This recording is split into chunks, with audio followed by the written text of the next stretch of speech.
Welcome back to PandaSec. In this video, we'll be solving Bandit levels 17 through 21 from the OverTheWire Bandit wargame.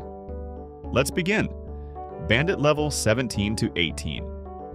In this level, we're given two files, passwords.old and passwords.new. The challenge tells us that the password for the next level is the only line that has changed between these files. To compare files in Linux, we can use the diff command. The output shows the differences between the two files.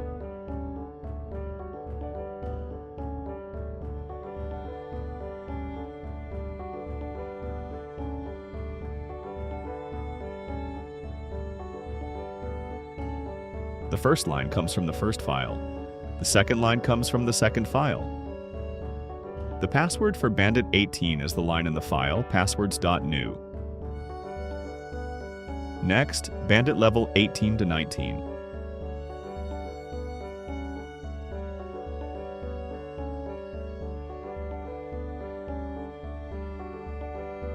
When we log into this level, we're immediately logged out.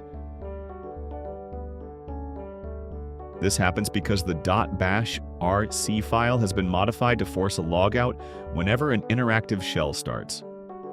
To work around this, we can execute a command directly through SSH instead of opening a normal shell. The command runs immediately on the remote system. The README file contains the password for the next level.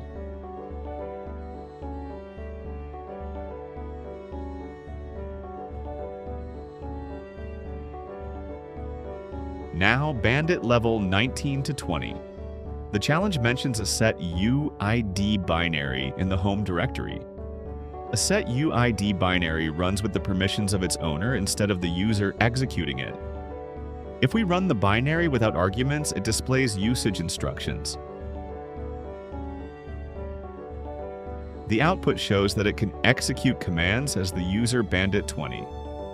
Since Bandit passwords are stored in bandit_pass directory, we can use the binary to read Bandit20's password file. Here we have the password. Finally, Bandit level 20 to 21. This level provides a binary called SUConnect.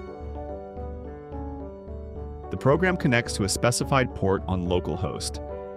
If it receives the correct password for Bandit20, it returns the password for Bandit21. To help solve this challenge, we'll use tmux. tmux is a terminal multiplexer that allows multiple terminal sessions inside one window. The default tmux prefix key is Ctrl+B. To split the terminal vertically, press Ctrl+B, followed by the %sign. In the first pane, let's print the current level's password to the terminal, as we will need it later. Then start a Netcat listener with any valid port number such as 7777. This opens this port and waits for a connection. In the second pane, run the SUConnect file with the same port number.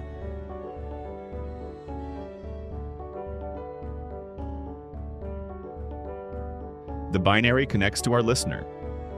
Switch back to the Netcat pane and paste the Bandit20 password. If the password is correct, the service returns the password for Bandit21.